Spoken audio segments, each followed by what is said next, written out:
विकिपीडियावरून शंभूराजेंबाबतचा मजकूर हटवण्यात आला होता, मात्र अवघ्या काही क्षणात विकिपीडियावर तो मजकूर पुन्हा एकदा पोस्ट करण्यात आलाय। बदनामीकारक मजकुराला जेम्स लेनच्या पुस्तकाचा संदर्भ देण्यात आलाय। बदनामीकारक मजकूर हा जेम्स लेनच्या पुस्तकातून घेतल्याचा उल्लेख इथं करण्यात आलाय। जेम्स लेनच्या Shivaji Hindu king in Islamic India या पुस्तकाचा यामध्ये संदर्भ दिला गेलाय। जेम्स लेनच्या याच पुस्तकावरून 2003 मध्ये वादंग झालेला होता आणि आता पुन्हा एकदा विकिपीडियावर जी आक्षेपार्ह माहिती दिलेली आहे त्या माहितीला देखील जेम्स लेनच्या याच पुस्तकाचा संदर्भ देण्यात आलाय आणि त्यावरून पुन्हा एकदा वाद निर्माण झालाय।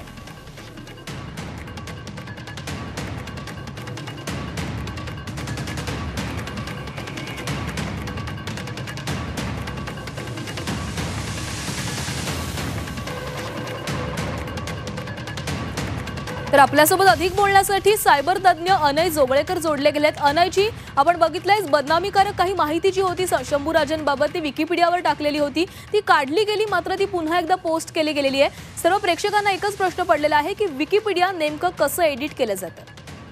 विकिपीडिया हे एक एन्सायक्लोपीडिया ज्ञानकोश आहे, पण तो ज्ञानकोश लाखो लोकांकडनं तो तयार केला गेलेला आहे। त्यामुळे कोणत्याही विषयावरची माहिती तुम्हाला विकिपीडियामध्ये टाकायची असेल तर ती माहिती तिथे तुम्ही तो विषय तयार करून त्याच्यात ती माहिती अपलोड करू शकता, पण ती माहिती टाकताना त्याला कुठल्या पुस्तकांचे, कुठल्या रिसर्च पेपरचे, जर्नलचे संदर्भ आहे ते तुम्हाला द्यावं लागतं।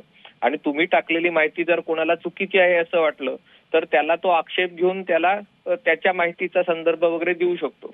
तर जो मजकूर हटवण्यात आला त्याच्यासाठी काही पुस्तकांचे संदर्भ, त्याच्यात एक जेम्स लेनच्या पुस्तकाचा संदर्भ आहे, आणखीन एक संदर्भ आहेत, ते कोणीतरी दिले होते। आता माहिती हटवल्यावर तो हटवणारा माणूसही आपल्या पुस्तकांचे संदर्भ द्यावे अशी पद्धत असते, पण पुन्हा त्यांनी बहुतेक ज्यांनी पहिली माहिती टाकली होती त्यांनी त्याला चॅलेंज केलं असावं। अशा प्रकारे विकिपीडिया काम करतो, पण अनेकदा त्याचा गैरफायदा घेतला जातो। म्हणजे अनयजी, विकिपीडियावर माहिती टाकण्याचे अधिकार हे प्रत्येकालाच मिळालेले आहेत आणि ती माहिती काढताना देखील तो कुणीही माहिती त्यावरून हटवू शकतोय? अधिकार मिळालेले असतात, पण नंतर विकिपीडियावर काही संपादक मंडळी असतात की जे दोन्ही प्रकारचे संदर्भ तपासून बघतात आणि मग त्यातला कोणता संदर्भ खरा आहे असं त्यांना वाटतं तो संदर्भ तो ठेवतात।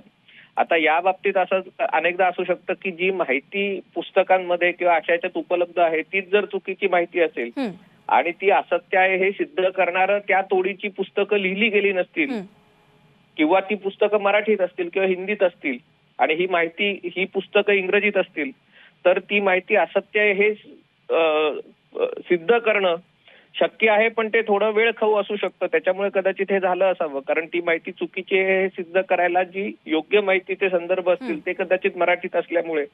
पण याचा तपास करावा लागेल की ही माहिती पुन्हा 24 तासात म्हणजे खोडसाळ वृत्तीने आणण्यात आली आणि काहीतरी त्याच्यातनं समाजात एक हे निर्माण व्हावा, असंतोष निर्माण व्हावा या हेतूने केली गेली, काही त्यांच्या विकिपीडियाच्या संपादक मंडळींची आहे त्यांची चूक आहे हे बघावं लागेल।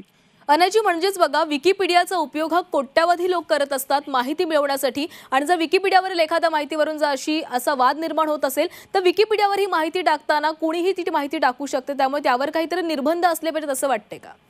नाही, माहिती टाकताना तुम्हाला तुम्ही कुठल्या पुस्तकाचा संदर्भ त्याच्यासाठी वापरला ते तुम्हाला द्यावं लागतं की हे पुस्तक पान क्रमांक, परिच्छेद क्रमांक असं आणि मग ती माहिती तपासली जाते आणि मग ती तिथे अपलोड होते। दुर्दैवाने शंभूराजेंची बदनामी करणारी पुस्तकं म्हणजे महाराष्ट्रात त्यांच्यावर बंदी असली, देशातनी बंदी असली तरी बाहेरच्या देशात ती उपलब्ध असल्यामुळे त्यांच्या आधारे जर कोणी ती माहिती टाकली तर ती हटवण्याची प्रक्रिया थोडीशी वेळखाऊ ठरू शकते, पण ते हटवली जाईल असं मला वाटतंय। धन्यवाद अनयजी, तुम्ही दिलेल्या सविस्तर माहितीसाठी।